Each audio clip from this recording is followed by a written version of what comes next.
It's been a long wait, but I have finally driven this new Kia EV9. The 2024 EV9 is the first mainstream, affordable, big boxy three-row EV. Now, I should say affordable in air quotes because starting at $56,395, this is about $20,000 more than the Kia Telluride. But you can best think of the EV9 as the electric Telluride, the model that really put Kia on the map over the last few years.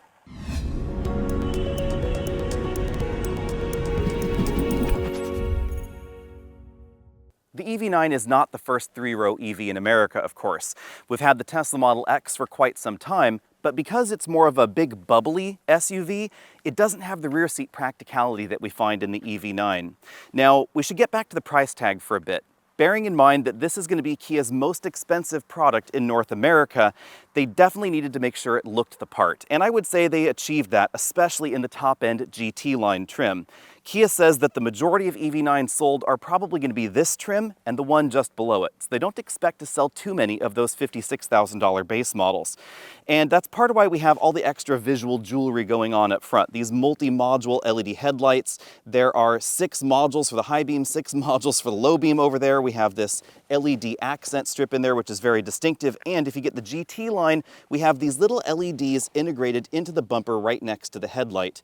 You can either just use the default startup pattern where it's going to give you a welcome signature as you walk up to the vehicle, or you can pay a little bit extra and then you can customize that with a few different startup patterns as well. Since there's not a lot of cooling required for an EV, we just have a grille down here. This is the only place where cooling air would enter, and of course they are electrically controlled shutters. There's a 360-degree camera in the middle. We have parking sensors up front, so no camera-based systems. If you're looking at a vehicle and you want ultrasonic sensors, you want radar sensors, etc., then you want to take a look at this EV9. You can see right there the active grille shutters just opened up. But one thing is missing from the North American version that we were promised. No LiDAR sensors up front. If you recall, the first time I saw this model, it had integrated LiDARs. For some reason, those have been deleted, at least for the moment, for the North American market. There are 2 different headlight designs for the EV9. If you don't get the top-end version, then you get a model without the digital signature lights integrated into the bumper front, and you get 2 projectors instead of this 12 projector setup. Big and boxy is the name of the game here, but how big are we talking? Well, at 197.2 inches long, this is 0.3 of an inch longer than the Kia Telluride, about 1 inch shorter than the upcoming Volvo EX90, which is going to be strangely direct competition to this Kia. It's about 3 inches shorter than the Rivian R1S and about 1 inch shorter than the Tesla Model X.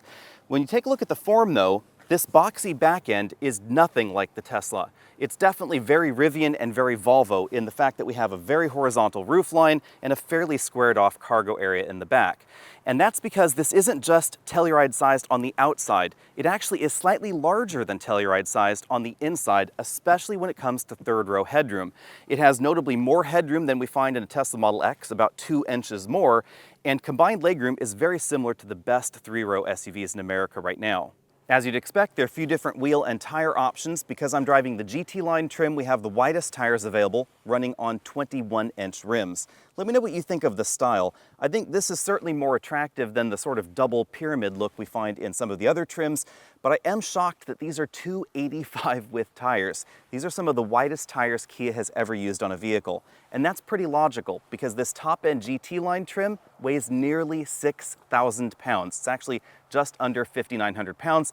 So with the average driver in the front seat, it's definitely over that $6,000 mark. Bearing the price of the EV9 in mind, it's no surprise that we find full LED taillights in the rear. LED turn signals over here are red and they extend up to the top right next to the hatch. This taillight design actually gives me an awful lot of Volvo, especially if you delete that section of the taillight right there. We have a really vertical hatch, and as you can see, a fairly wide body. That's the other interesting thing about this. If you were to compare this to something like the Rivian R1S, that's actually a little bit narrower in the greenhouse area, meaning you don't have quite as much width across the third row seat. And Kia really wanted to keep this very upright and very, very boxy. The EV9 rides on the same eGMP platform as a number of other Hyundai, Kia, and Genesis EVs.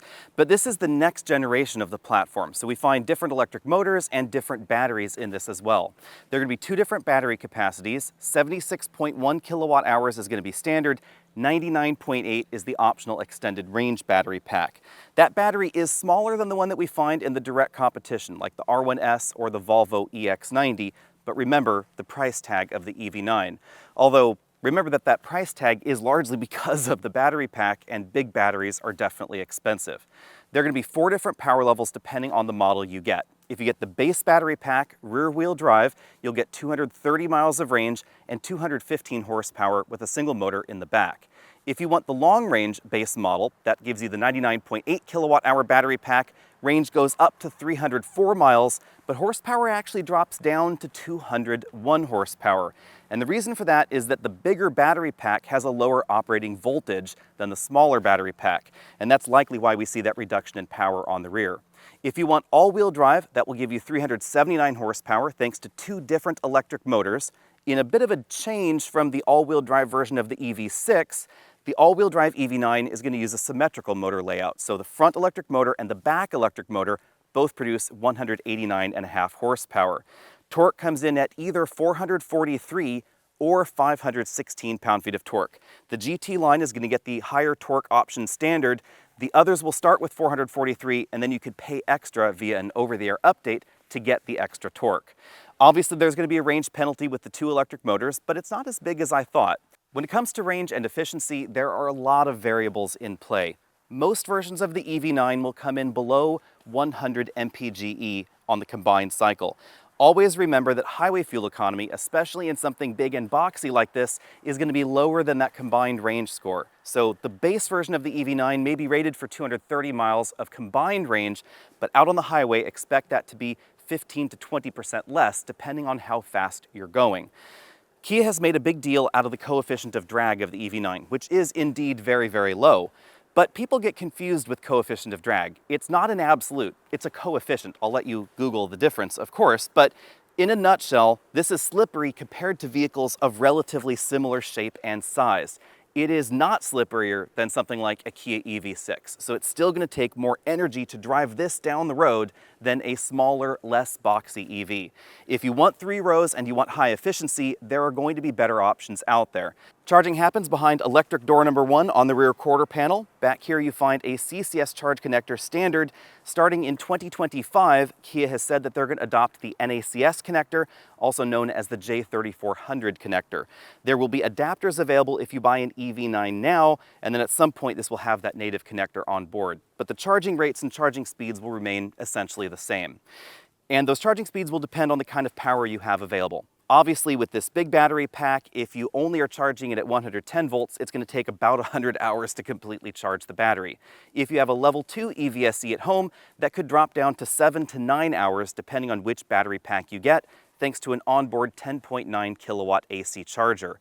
If you're DC fast charging, then speeds are going to vary based on the station and the battery yet again. If you get the small battery, it's actually going to charge faster with a peak rate of 235 kilowatts and likely a charge curve very similar to the EV6, which is, by the way, very, very aggressive. If you get the bigger battery pack, then the charge rate actually goes down to 210 kilowatts. So it's going to take about 24 minutes to go 10% to 80%. The main reason that things are a little bit different is that pack density increases in the bigger pack. It actually has the same physical footprint, and the voltage actually goes down. The small battery pack operates at 632 volts nominal. The big battery pack is actually 552 volts. Hyundai and Kia have been a little bit confusing when they talk about their vehicles being 800 volt native. None of them currently are 800 volt EVs. They're actually usually around the 600 volt range. But that is a different range, I guess you'd say, than the average EV on the market, the average Tesla, which is usually somewhere around 450 to 480 volts. So this does operate at a higher voltage. And that does mean that if you connect to a 400 volt station, like a Tesla supercharger with a Magic Dock, charge speeds are going to be a little bit lower. We don't know exactly how low yet because we haven't been able to test this, but expect some slightly lower rates. Now, as far as the competition goes, Volvo has said that the EX90 will peak out at 250 kilowatts, the Teslas will peak at 255 if you get the right one, and the Rivian R1S at 220. So this is right in the same thick of things, but the big battery pack is going to be the slowest in that selection. No EV would be complete without a front trunk, so of course we have one in the EV9, courtesy of the big boxy front end, but it is smaller than the one that we find in the R1S. The front end is actually lower to the ground than the Rivian, and Kia opted actually to preserve an awful lot of space here for the crash structures. There are going to be 2 different sizes depending on the options you get. 3.2 cubic feet if you get the rear-wheel drive model. If you get the all-wheel drive model, it drops down to 1.8 and it becomes shallower because obviously the electric motor has to go somewhere, and it's right there under that area. The design of the front seat, and therefore the comfort level of the front seat, is going to change based on the trim level you're shopping for. This is the top end trim that I'm in right now, so obviously it has the most comfortable and most adjustable driver's seat. And it is definitely one of the most comfortable EV seats that I've ever sat in. It's notably more comfortable than the one we find in the Tesla or the Rivian R1S, although I think those are solid. And I think it actually holds up really well against the Volvo EX90 as well, although I haven't spent that much time in that Volvo. On the driver's side here, we find lots of adjustment. We find inflatable side bolsters, we find an electric ottoman, we find a seat bottom cushion that can inflate and deflate so that way you can change the comfort level of that seat bottom. Also, there's a massage function that massages your legs and your back for improved circulation on long journeys. And we have a powered tilt-telescopic memory-linked steering wheel. Now, the passenger side, it has the electric ottoman, but it ditches the inflatable cushion on the bottom, and it also ditches the inflatable bolsters on the side. Legroom is definitely the area where the EV9 changes the game. This front seat's comfortably adjusted for me at 6 feet tall. As you can see, I have about 11 or 12 inches of legroom left. In this top end trim, we also get power reclining second row seats. This also has the power ottoman functionality that we found up front. And if I scoot over to this side, you can see this front seat's all the way back in its tracks. I still have about 3 to 4 inches of legroom left and tons of headroom here, maybe about 2 inches left. This model has the big dual pane panoramic moonroof setup, and if you want even more headroom, you could get the EV9 without the moonroof and have even more headroom available there. This is very big and very boxy inside, as I keep saying. Interesting twist, you'll actually find more legroom in here than you will in the Telluride. Kia recently restated the Telluride's legroom figures. They've actually gone down to 115.2 because they decided to measure legroom a little bit differently. They went to a different legroom standard. Measured on the same standard, this could be either 114, 115, or a little over 116 inches of combined legroom based on which second row seat you end up with. This EV9 is a really great example of just how big the EV9 is on the inside, because this one has the least amount of legroom and the least amount of headroom in the lineup. But whichever option you choose, this is going to be one of the most family-friendly EVs available, because we have so much room between these rows. It's going to be really easy to put, especially those larger rear-facing child seats in here. There is just one tricky thing, of course, the way these seats move. So if we want to get back there into the third row, I can press that button. It's a power seat, so you gotta wait for it, and then it's not gonna move in a manner that would let you leave a child seat latch anchored into place. You would have to go through the middle here, around the child seat. It's gonna be kind of tricky with some of those rear-facing designs, or you're gonna have to just try and move it forward and try and squeeze through the side, and that is a pretty narrow gap there. I just don't fit. When you hop into the third row, the extra legroom is instantly noticeable. You'll find 6 to 7 inches more total legroom in here than you'll find in a Rivian R1S or a Tesla Model X. And lots of headroom as well, which is the other surprising thing. I have about 2 inches more headroom back here than you'll find in pretty much every other EV 3-row vehicle. Even boxy options like the Rivian R1S, that actually has 1 inch less headroom back here. The Tesla Model X, the biggest 3-row Tesla, 2.5 inches less headroom in the back. And that's why if I'm sitting in the back of a Model X, my head's actually touching the ceiling, and in here I have lots and lots of room. Just check that out. I could actually put my fist above my head, absolutely no problem. And the seat bottom cushion is not slammed all the way to the ground. These third row seats also have a recline function, so even if I put it in this really bolt upright mode, just check out that headroom. I still have quite a lot going on there. And that's because the ceiling kind of dishes in a little bit, so that way it really improves third row room, even in models with this big panoramic moonroof. But if you delete the moonroof, again, you'll find the most headroom possible. This second row seat is now all the way back in its tracks. You can see I have not a lot of legroom left. If I put my feet right in here, there's actually somewhere to put my feet, thank goodness.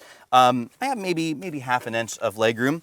But, of course, that second row person could power slide their seat forward. In case you're wondering, you can get out. Even if the power slide function doesn't work, you can just pull a lever there and you can flop that seat forward. This is the difference between the most reclined and least reclined position for that third row seat. Now, as you can see up here in this reclined position, you do get a little bit less headroom because of the hinge for the hatch right back there. Rear seat passengers also get air vents. They're up here in the ceiling. You can see that that large panoramic moonroof actually extends to just beyond the second row seats depending on their position. Over here we have a USB-C charge port on each side, 2 big cup holders and some speakers there, and we find latch anchors for both of the third row seat positions. That's kind of unusual. So this vehicle actually has 4 latch anchors and 4 top tether anchors in the 6-seat model. Second row passengers shouldn't feel left out. We have USB-C charge ports on the front seat backs, and these seats are both heated and ventilated here in the second row, again powered with that power ottoman functionality. Here in the middle of everything, we also have a sliding center console. This is optional. You can pull it all the way out and use it as a little bit of a table for the second row passengers, or you can retract the lid and then have access to that storage compartment. Cup holders, they're located right here in the middle, just between the driver and front passenger seats. Up front, we find the controls for the telematics system, as well as the moonroofs. We also have sliding sun visors.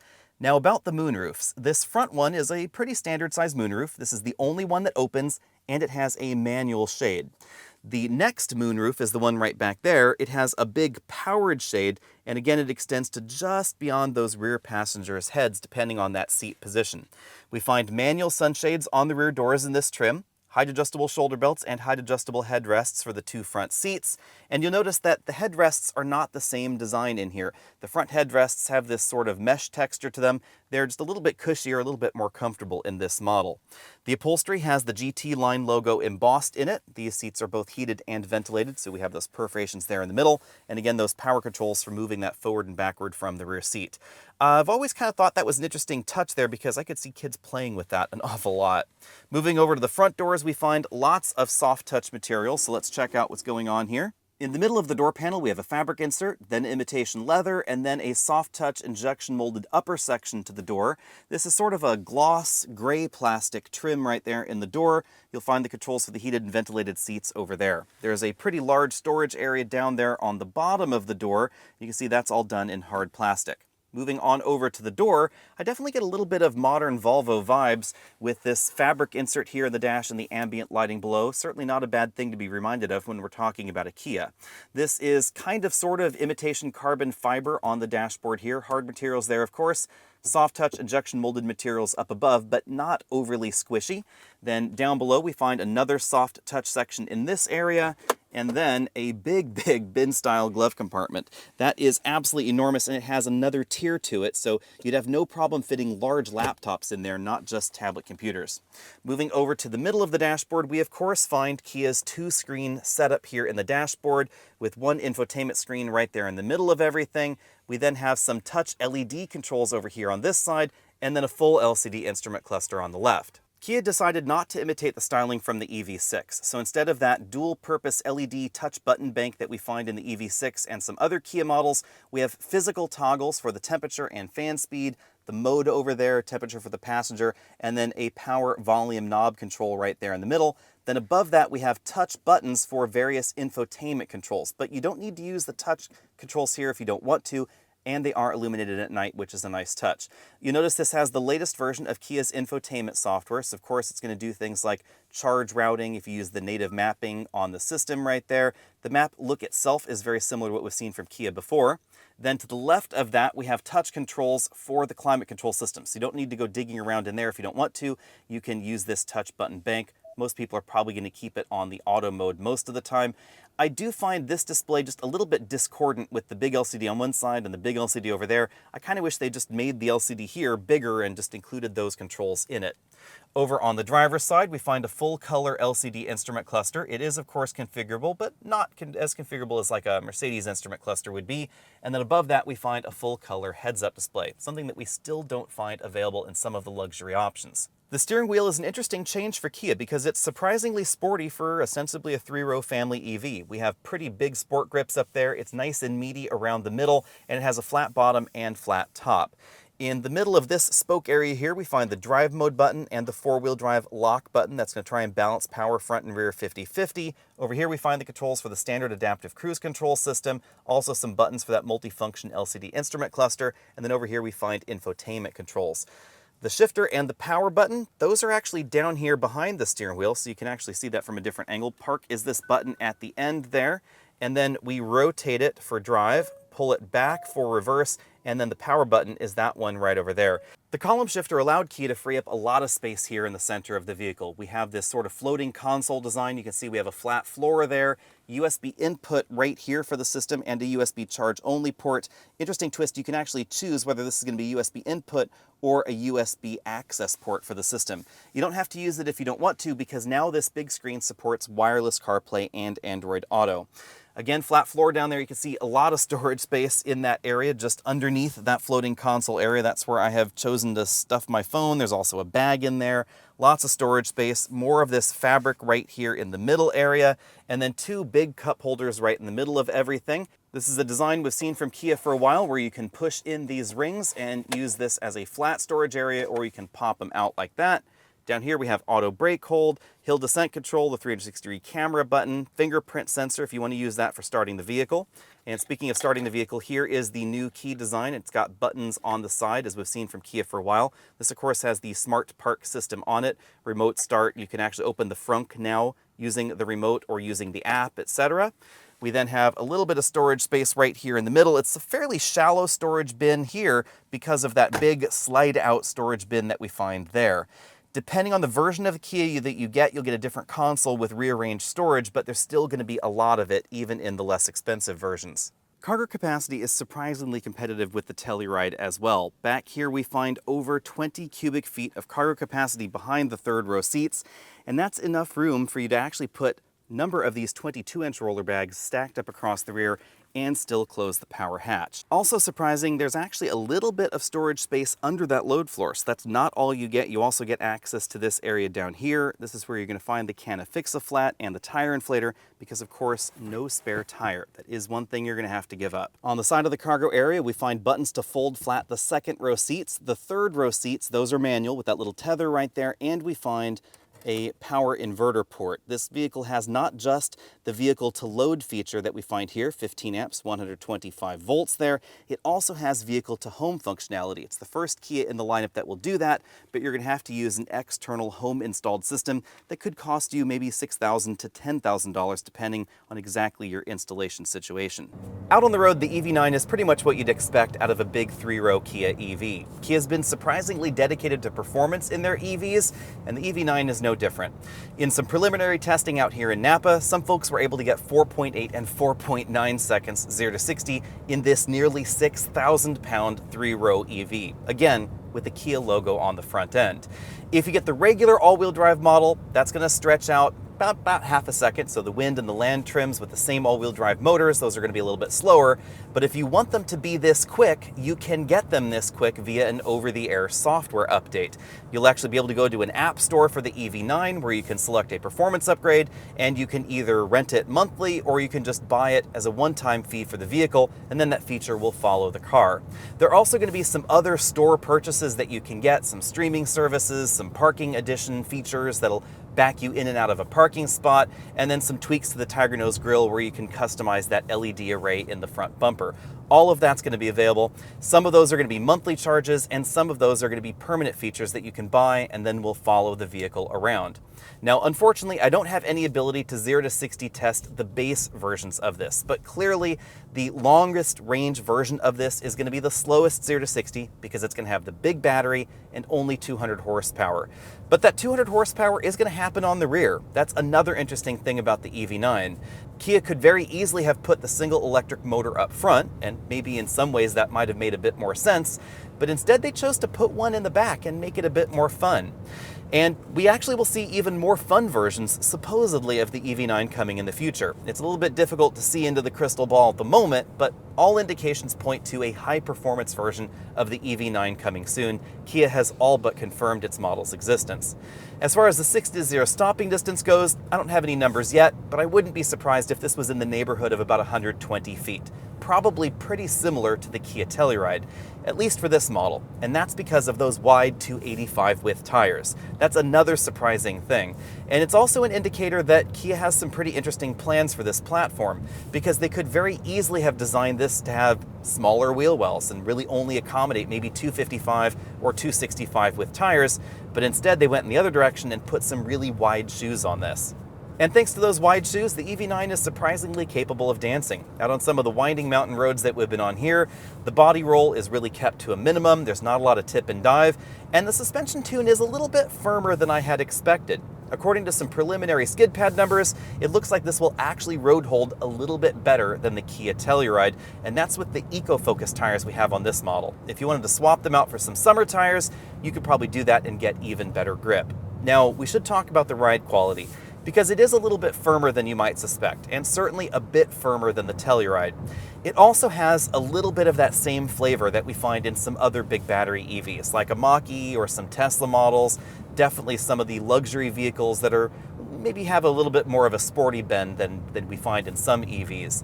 That's all due to the mass of the vehicle and the suspension travel. When a vehicle like this has a specific amount of suspension travel available, but a lot of mass to damp, they have to put firmer springs on it to help compensate for that, and that can result in lower ride quality, even though again we have that extra mass. Although, thanks to the extra mass, this doesn't seem to become upset over broken pavement or potholes out on the road, and the suspension is well designed. It doesn't become upset over those broken pavement situations either. It's just going to be a bit firmer, and it's going to transmit more of those vibrations into the cabin than a Telluride or the average family 3-row vehicle. If you want better ride quality in your 3-row EV, it's going to be available, but it's also going to cost you more money. I would expect the EX90 to have a bit more of a soft ride personality. I've driven in the Polestar 3, the Volvo's probably going to be relatively similar. The Rivian R1S with its adaptive air suspension and the Tesla Model X with its adaptive air suspension are definitely going to be softer out on the road in certain drive modes than the model that I'm driving here. I haven't been able to confirm it, but Kia also says that this is going to be quieter out on the road than the Telluride. It definitely feels quieter out on the roads that we've been driving on here, but of course you'll have to wait until I can get this at home to actually confirm that. It's pretty logical though, because we don't have an engine under the hood, so there's not going to be any engine or exhaust noise coming into the cabin, and we have that big battery underneath me, which really does provide extra isolation from the ground. Also, we have a body that is much more focused on aerodynamics and aerodynamic efficiency, so we get less wind noise certainly around the vehicle than you'll find in the average 3-row family vehicle. If you're looking for a quiet and isolated experience, you're certainly going to find it in this.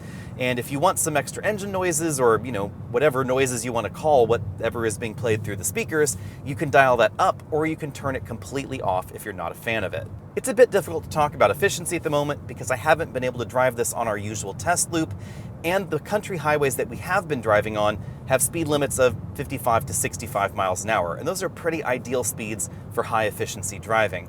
And that's probably why our daily average was running around 3.4 miles per kilowatt hour earlier in the day. After spending a lot of time idling and photo shooting this vehicle, that dropped down to about 2.7 kilowatt hours. But keep in mind, your highway speeds are really going to impact your total highway range in something like this. If you're traveling 55 to 65 miles an hour, you're probably going to get above the EPA average for the highway score. If, however, you want to go 75 or 80 or 85 miles an hour like you can in Texas, expect your range to really start dropping pretty dramatically. On the other hand, if you're looking for a solid Telluride replacement, then this is exactly that. In fact, this really excels over the Telluride in ways that I had not necessarily expected. Clearly, it's faster than a Telluride. I had expected that because it's an EV. I hadn't expected the grip levels to be so good, however. I hadn't expected the stopping distances to be decent, and I also really hadn't expected the legroom and the third-row room back there to be better than the Telluride. Not only is this a no-compromise EV from Kia, in some ways, actually, the gasoline vehicle could be a bit more of a compromise than the EV9, and that part was a little surprising. If you're interested in one of these, I have good news. It's already on sale in the US, so head down to your Kia dealer and check one out for yourself. But be prepared to spend significantly more for one of these than that Telluride sitting on the same dealer lot. On the other hand, it is significantly less expensive than any other EV with a usable third row. And that usable third row is really the key here, because you could spend less if you just want a vehicle with a plug that has an emergency use third row, but you're not going to pay less if you want one that I would actually be comfortable in. The Tesla Model Y, it has an optional third row, but it is very, very small. Headroom, legroom, etc. is very limited. And in fact, this third row is bigger than the one that we find in the Tesla Model X, which is significantly more than the EV9. How much will it set you back? Well, again, it's on the expensive side for Kia, $56,395 starting. And as I said at the beginning of the video, that gives you 215 horsepower, 230 miles of EPA combined range. Out on the open highway, expect more like 180 or 190. Hopefully I'll be able to test that model soon, but I haven't been able to drive it just yet. The next step up from there, $60,695, gets you the longest range version of the EV9. 304 miles of EPA range, drops the power down to 201 horsepower. That's going to be the lowest performance level in the EV9. It's worth noting that that model is available with a heat pump, but it's not standard, and you won't find a heat pump standard in the light version. So if you live in an area that gets colder temperatures, you want to check that option box, or you want to step up to the all-wheel drive models where the heat pump becomes standard. That's going to seriously improve your range in colder weather because heat pumps are always going to be more efficient. Speaking of all-wheel drive, if you want that option, $65,395 is your number. That's the wind trim all-wheel drive. You get 379 horsepower and range drops down to 280 miles. Next up is the $71,395 land trim that gets you more tech on the inside, same amount of power we find in the wind all-wheel drive. If you want a GT line, so you can get the really cool LEDs up front, then you're going to spend at least $75,395. That gets you the fastest 0 to 60 time available in the EV9. And if you get carried away with options, this will top out at $78,390. So definitely pretty expensive for a Kia and solidly over $80,000 after you've been talking about tax, title, license, etc. On the other hand, a little bit later this year, this is going to be built in North America, in Georgia specifically, and that means that it will qualify for about half of the federal tax credit, $3,750, and you should be able to get that tax credit off the top right when you buy the vehicle, so you don't have to finance that extra $3,750. The reason it won't qualify for everything is that the battery pack is not going to be built in North America. The vehicle will be built in North America. The battery pack is going to come from South Korea, most likely continuing, and the battery content, etc., we don't know exactly where that's coming from. Kia has not said about any future plans about moving battery production to the United States specifically for the EV9, but you can bet that long-term they might do that if the tax credits continue. The tax credit is based on battery materials content, battery parts content, battery assembly location, and vehicle assembly location. The vehicle has to qualify in all of those areas to get the full $7,500 credit. As far as direct competition goes, there isn't much, honestly, for the EV9, especially if we're talking about the lower-end trims of EV9. In that price category, you could cross-shop it against a Model Y, but the Model Y's third row is very, very small. In fact, the Model Y's second row is not nearly as comfortable as this, and that's simply because it's a smaller vehicle inside and outside. It also is shaped very differently. It's shaped basically like a pregnant sedan, if you will, and that really reduces practicality in the rear. On the larger side of the Tesla lineup, we have the Tesla Model X. That starts just under $80,000. It is closer to this in size, but it still has a much smaller third row. And that's perhaps the most surprising thing, is the third row here gives you a solid 2 inches more headroom than we find in that Model X, and the seat is not slammed all the way to the ground. So the third row is significantly more comfortable than those numbers would otherwise indicate. On the Rivian side of things, the R1S is, I think, probably the most direct competitor currently on sale in America, but they're really after two different shoppers. This is a Telluride replacement, so some off-road capability, obviously dual motors like we find here, etc., but we don't find an adaptive air suspension with 15 inches of ground clearance, we don't find quad electric motors, we don't find lockers. We don't find all those sorts of things that make the R1S more of an electric Jeep or an electric Range Rover, if you will. It also tows up to 7,700 pounds and will give you over 800 horsepower and over 400 miles of range, depending on the option boxes you check. Coming soon, however, we are going to get a very close competitor to this, and that's that Volvo I keep talking about. It's going to start under $78,000, so actually about the same starting price as this model finishes. If you're taking a look at a fully loaded GT line, which according to Kia, a lot of you are, I would say give that Volvo a long, hard look. It's going to give you slightly longer range than this, according to the EPA, about 30 miles more electric range, thanks to its bigger battery pack. Very similar performance with 400 horsepower under the body. The back seats, however, are going to be just a little bit smaller, but the interior is going to be a bit more premium. And Volvo is really going after being very green, very carbon neutral with their fabric choices, their construction capability, etc. That model is also going to be built in North America, so it will also qualify for some portion of the federal tax credit at some point in time. You could also take a look at the upcoming Lucid Gravity. It's going to be about $85,000, or the VinFast VF9, about $85,000 starting as well. but they're going to be more expensive than this. The Gravity promises to be very, very efficient. It also is pretty roomy in the back, but definitely more expensive. On the less expensive side of things, coming soon, maybe in about a year, we have the Volkswagen ID Buzz. It's probably going to start around $59,000, although Volkswagen hasn't said for sure, and it is going to give you third row room like we find here because it's essentially a Volkswagen electric minivan. Be sure and let me know what you think of those options down there in the comment section. What would you choose if your cash were on the line, especially if you weren't looking to spend this kind of money on a 3-row vehicle? Would you be satisfied with realistically 150 to 190 miles of range in the base version? I'm really intrigued by that particular model. It's going to charge a bit faster than this, so on a road trip, you shouldn't actually have a problem charging every 150 miles or so for 20 minutes. And it's going to be the most efficient version of the EV9. It's going to be the lightest, it's probably going to handle relatively well, but some of that is going to have to wait until I can actually drive one. I have to say that's the one I'm the most interested in. Second would actually be this fully loaded EV9. I am, however, a little bit sad that it doesn't get the LiDAR technology that Kia and Hyundai had been promoting. Hopefully that will come at some point in the future, and we're going to know more about the production and tax credit situation a little bit later in the year as well. See all of you next week.